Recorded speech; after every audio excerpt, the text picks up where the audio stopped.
Ada yang bilang, serial film SpongeBob berjudul Hari Kebalikan sangat mirip dengan kisah Bibel.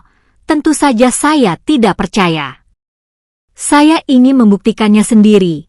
Saya ambil kitab suci Kristen dan saya baca, ternyata apa yang dibilang orang adalah benar.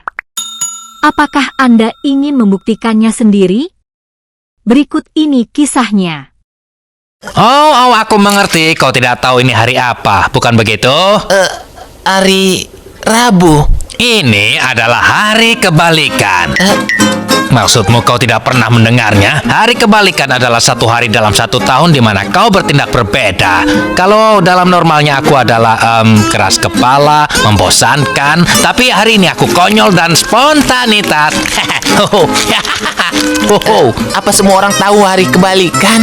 Oh, tentu saja. Ini sebuah permainan, paham? Sebuah permainan? Iya, kalau biasanya kau sangat berisik dan mengganggu, jadi hari ini kau akan jadi bagaimana? Tenang dan menyingkir. Yeay! Iya. Kenapa kau tidak melompat? Aku senang. Maksudku, aku benci dengan hari kebalikan. Ternyata Yul yang memenuhi syarat sebagai nabi yaitu menerima firman Tuhan dan pesannya diakui serta digunakan dalam tradisi, tidak disebut nabi oleh Bibel, sedangkan seorang perempuan sesat bernama Noaja yang tidak menerima firman Tuhan dalam Nehemia 6 ayat 14 yang hendak menakut-nakuti Nehemia oleh Bibel disebut nabi, padahal dia nabi palsu. Bukankah fakta ini adalah kebalikan? Halo semuanya, selamat datang di pembahasan kita kali ini. Hari ini kita bakal membedah sesuatu yang lumayan bikin mikir, sebuah anomali sejarah soal gelar nabi di masa lampau. Nah, kita nggak lagi bahas teologi di sini ya, kita murni mau melihat ini dari kacamata logika. Pernah nggak sih ngerasa kalau kadang sebuah gelar mentereng itu nggak selalu sejalan sama realitanya? Data yang bakal kita lihat hari ini bener-bener menyoroti hal itu. Oke, biar gampang, ini 4 poin utama yang jadi peta jalan kita. Kita mulai dari logika dasar gelar kenabian, terus masuk ke studi kasus Yoel dan Hananya, habis itu kita bahas paradoks kebenarannya, dan terakhir, tantangan berat dalam mencari kebenaran itu sendiri. Sip, kita masuk ke bagian pertama, logika gelar kenabian, antara ekspektasi dan realita. Gini, secara akal sehat, yang namanya gelar itu kan harusnya nyambung sama apa yang dikerjain orangnya kan. Kayak kalau orang disebut dokter, ya ekspektasi kita dia ngobatin pasien. Kalau guru, pastinya ngajar murid. Nah, ngikutin logika yang sama, seorang nabi itu wajarnya adalah orang yang menerima wahyu dan menyampaikan kebenaran. Simpelnya, kalau kamu ngejalanin fungsinya, ya kamu dapat gelarnya. Sesederhana itu. Tapi disinilah sumber materi kita nemuin disrupsi yang aneh banget.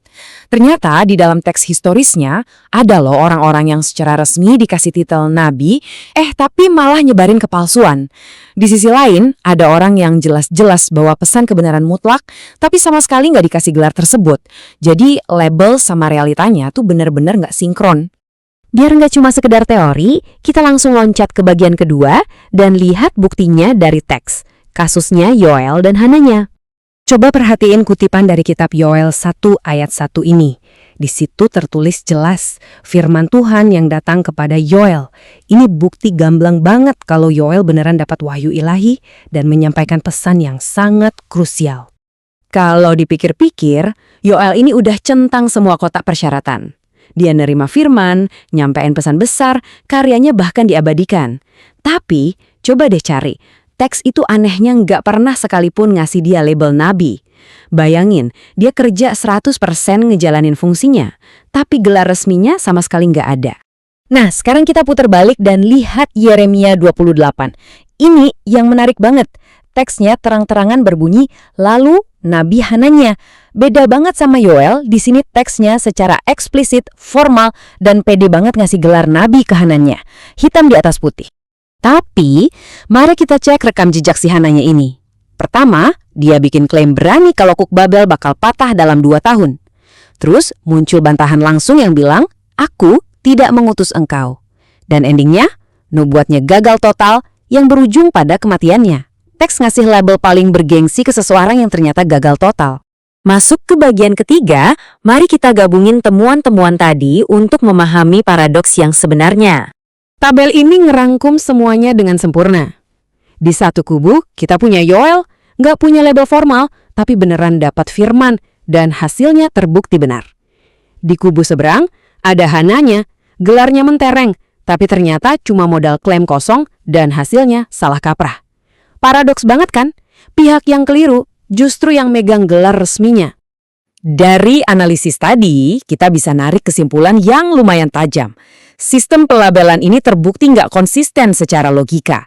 Gelar formal didistribusikan secara acak kalau diukur dari fungsi aslinya. Singkat cerita, punya gelar formal di konteks ini sama sekali bukan jaminan pasti akan kebenaran. Ini ngebawa kita ke deduksi yang sangat penting.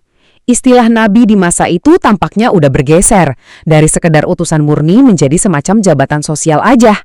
Teks ini sebenarnya ngajak kita sadar dan memprioritaskan validitas pesan jauh di atas sekedar status atau pangkat si pembawa pesan. Hal ini langsung mengarah ke bagian terakhir kita, tantangan berat dalam mencari kebenaran tanpa adanya standar instan. Coba deh bayangin Anda hidup di zaman itu. Gelar udah nggak bisa dipercaya lagi sebagai jaminan mutlak. Masyarakat benar-benar dipaksa masuk ke posisi yang super sulit. Mereka harus melakukan 3 hal ini secara mandiri. Menilai setiap pesan secara kritis, sabar nunggu hasilnya terbukti, dan berani ngambil risiko di tengah ketidakpastian. Benar-benar nggak ada jalan pintas. Yah, sistem ini emang bikin pusing. Tapi di balik itu ada satu prinsip emas yang secara paksa ditanamkan.